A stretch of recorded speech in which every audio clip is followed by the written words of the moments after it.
दोस्तों एक बार फिर से स्वागत है प्रजापति न्यूज में। एल्बर्ट आइंस्टीन का नाम तो आप लोगों ने सुना ही होगा और कई लोगों ने बचपन में विज्ञान में इनके द्वारा किए जाने वाले आविष्कारों के चक्कर में बहुत मार भी खाई होगी। लेकिन इसमें शर्म करने की कोई बात नहीं है, क्योंकि अपने स्कूल के टाइम में ये खुद बहुत बड़े टॉपर नहीं थे, बल्कि ये बहुत ही एवरेज स्टूडेंट थे और इनका दिमाग बिल्कुल भी एवरेज नहीं था। ये बहुत ही ज्यादा अलग दिमाग के साथ पैदा हुए, जिसे जानने के लिए हर कोई बेताब था। और क्या यही वजह थी कि एल्बर्ट आइंस्टीन के दिमाग को चोरी कर लिया गया, या फिर इसके पीछे कोई और ही राज छुपा है? दोस्तों आप चिंता मत करो, क्योंकि आज के वीडियो में मैं यानी आपका दोस्त विशाल प्रजापति आपको बताने वाला हूँ आखिर आइंस्टीन का दिमाग क्यों था इतना खास। लेकिन हाँ, वीडियो शुरू करने से पहले एक छोटी सी रिक्वेस्ट है। वीडियो के नीचे रेड कलर का सब्सक्राइब बटन दिख रहा होगा, उस पर क्लिक करके सब्सक्राइब कर लें और साइड में बेल आइकॉन भी दिख रहा होगा, उस पर भी क्लिक कर लें ताकि आपको वीडियो मिले सबसे पहले। एल्बर्ट आइंस्टीन का जन्म जर्मनी के एक यहूदी परिवार में हुआ था, जहां इनके पिता पेशे से इंजीनियर और सेल्समैन का काम करते थे। वह इनकी माँ पॉलिन आइंस्टीन घर संभालने का काम करती थी। क्या आपको मालूम है, जिस आइंस्टीन के दिमाग की पूरी दुनिया दाद देती है, वही आइंस्टीन बचपन में ठीक ढंग से बोल भी नहीं पाते थे। उनके पैदा होने के बाद डॉक्टर्स ने नोटिस किया कि उनका सिर किसी भी सामान्य बच्चे के सिर के मुकाबले काफी बड़ा है और वो एक असामान्य बच्चे के रूप में जन्मे थे। उस जमाने में मेडिकल साइंस इतना ज्यादा डेवलप्ड भी नहीं था। आइंस्टीन के इस बड़े सिर का कारण जान सकता। बड़े होते होते एक वक्त ऐसा आया कि उन्हें एबनॉर्मल बच्चा समझा जाने लगा। असामान्य होने के बावजूद उनका दिमाग इतना ज्यादा तेज था कि आज भी उनका कोई मुकाबला नहीं कर सकता। अब इनका दिमाग भले ही तेज हो, लेकिन इन्हें एक दिक्कत थी और वो थी बोलने की। आइंस्टीन को शुरू से ही बोलने में दिक्कत होती थी। कई सालों तक वो बोल नहीं पाए, जिसकी वजह से इनके माँ बाप बड़े परेशान रहते थे। 4 साल की उम्र में उन्होंने पहली बार बोलना सीखा, लेकिन तब भी वो साफ साफ नहीं बोलते थे, आधा अधूरा बोलते थे और अक्सर चुप ही रहते थे। 9 साल की उम्र में उन्होंने पहली बार बोलना शुरू किया, जिसका किस्सा बड़ा दिलचस्प है।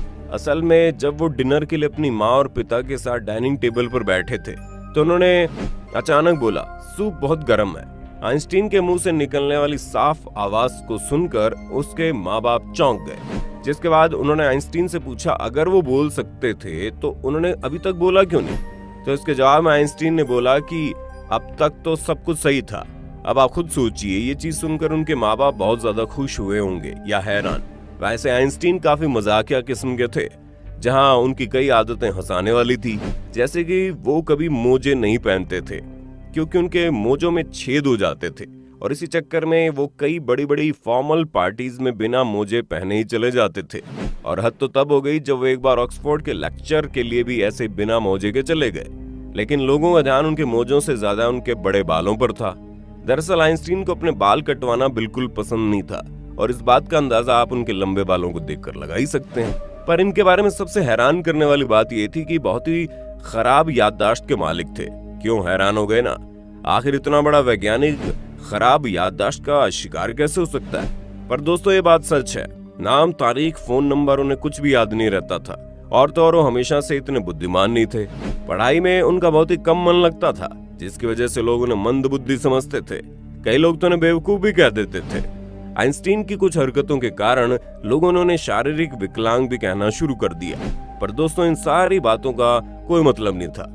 बचपन में पढ़ाई में कमजोर और मंद बुद्धि का बच्चा बड़ा होकर आइंस्टीन ही बनेगा?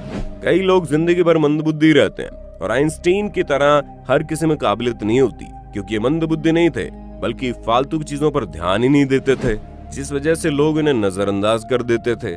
यहाँ तक कि उनके टीचर भी उन्हें पसंद नहीं किया करते थे, क्योंकि वो केवल मैथमेटिक्स और साइंस के सब्जेक्ट में पास होते थे और बाकी सारे सब्जेक्ट में इनका डब्बा गुल हो जाता।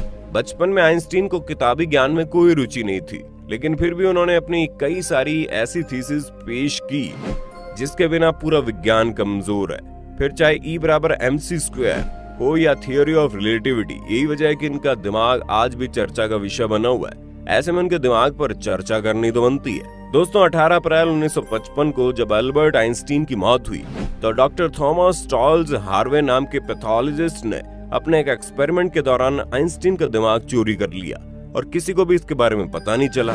दरअसल ये डॉक्टर थॉमस आइंस्टीन के दिमाग पर परीक्षण करना चाहते थे कि आखिर इनके दिमाग में ऐसा क्या है जिसकी वजह से आइंस्टीन ने इतनी बड़ी बड़ी भौतिक खोजें की।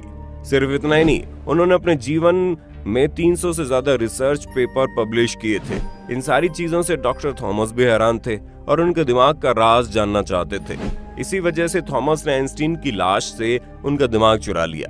थॉमस ये चाहते थे कि आइंस्टीन के दिमाग पर रिसर्च करके दुनिया को उनके तेज दिमाग का राज बता सके, लेकिन परमिशन न मिलने पर उन्होंने सालों तक उनके दिमाग को एक जार में संभाल कर रखा। बाद में 1975 में परमिशन मिलने पर उन्होंने आइंस्टीन के दिमाग पर रिसर्च शुरू की।